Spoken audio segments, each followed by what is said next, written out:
It finally happened. What so many African nations have only whispered about in private meetings and behind closed doors, Ghana and Burkina Faso have now declared to the world. They told the International Monetary Fund to leave. No long negotiations, no quiet diplomacy, just a firm and unapologetic message. Africa is tired of being controlled.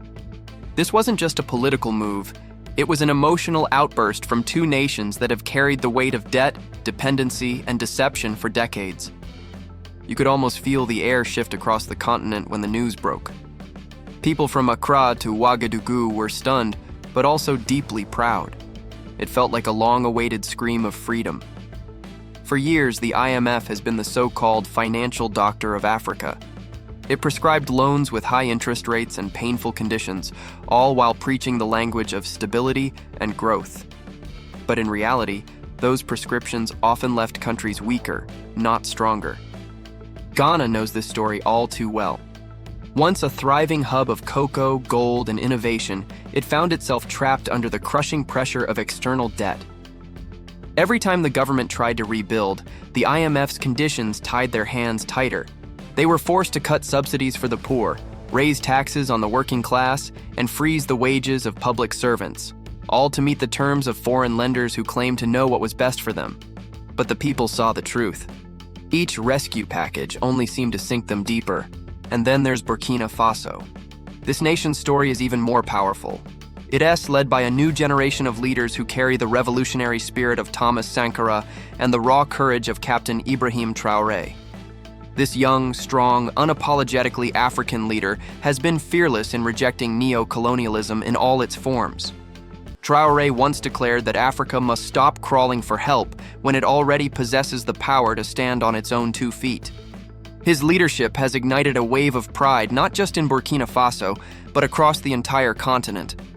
So when Ghana and Burkina Faso stood together to tell the IMF to pack its bags, it wasn't just about economics, it was about dignity. It was about reclaiming their sovereign right to decide their own future. Can you imagine the sheer courage it takes to look one of the most powerful financial institutions in the world in the eye and say, "No more"?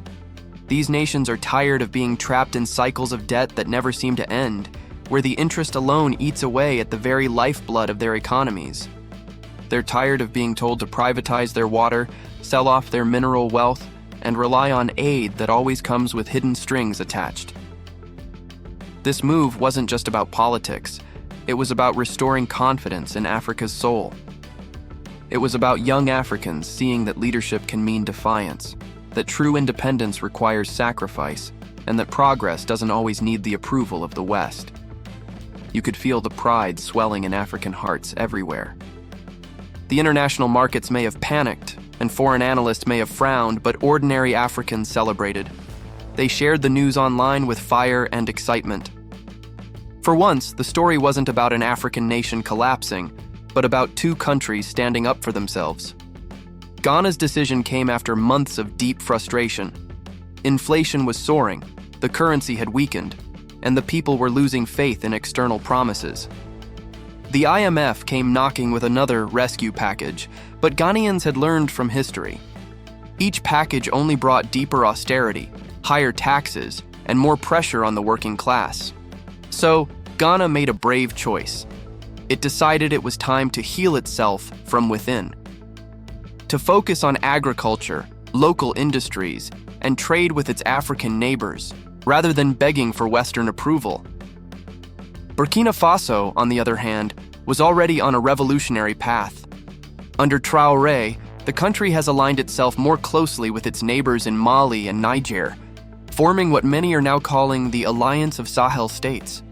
Together, they are promoting an Africa that trades with itself, fiercely protects its natural resources, and rejects exploitation disguised as partnership. When Burkina Faso joined Ghana in rejecting the IMF, it sent shockwaves through global finance circles. The analysts called it reckless, but to Africans it was righteous.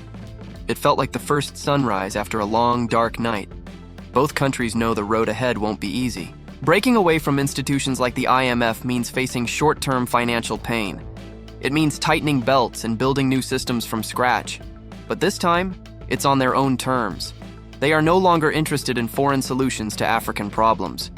Instead, they're looking to regional banks, local innovation, and homegrown policies that fit their unique realities. What makes this moment even more powerful is the timing. The world is watching Africa closely.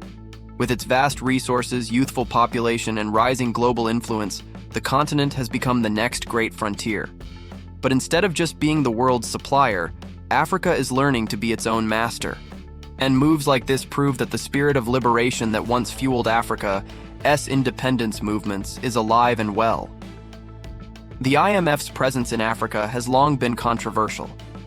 Its policies often demanded harsh austerity, forcing cuts in spending on education, healthcare, and vital social programs, while pushing for privatization and deregulation. These policies, though dressed up in technical jargon, have left deep scars. They made governments accountable to foreign creditors, not to their own citizens. Ghana and Burkina Faso are saying enough is enough. They want their children to grow up in a world where African wealth benefits Africans first, where critical decisions aren't made in Washington or Paris, but in Accra and Ouagadougou, where leaders answer to their people, not to foreign advisors who have never stepped foot in their villages. Across social media, young Africans are hailing this moment as a new chapter in the continent's long story. They see it as a symbol of courage, a rejection of fear, and a powerful reminder that true power comes from unity. Some are calling it the new African dawn. And maybe they're right, because for too long Africa's narrative has been written by outsiders. But this is a story written by Africans for Africans. The story of two nations that refused to bow. Two nations that reminded the world that dignity is worth more than dollars, and that freedom, once tasted, can never be forgotten. This joint decision feels like the first spark of a new African awakening.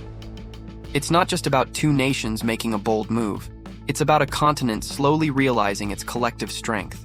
For years, African countries have been divided by borders and policies shaped by outsiders, but this moment shows something different. It shows unity. It shows pride. It shows the courage to stand shoulder to shoulder and say, "We are stronger together." When Ghana and Burkina Faso spoke up, they didn't just speak for themselves. They spoke for every African country that has ever felt trapped under the weight of economic pressure. Their decision has inspired urgent conversations across Mali, Niger, Senegal, and beyond. You can feel the energy shifting. Leaders are starting to talk more seriously about trading with each other, creating their own financial systems, and depending less on Western institutions. It's the beginning of a profound mindset change, one that places African solutions at the center of African problems. It feels like the continent is finally waking up from a long-induced sleep, realizing it never needed to ask for freedom, because freedom was always its birthright. If you felt the power of this story, if you believe Africa deserves to stand tall and independent, then don't just scroll away. Be part of this movement. Hit that subscribe button and join a community that celebrates truth, courage, and real change. Like this video to push the message further, drop a comment to share your thoughts, and let your voice be part of Africa's rising story. Every click, every comment, and every share helps this message reach more people who care about a free and united Africa. Thank you for watching. Q.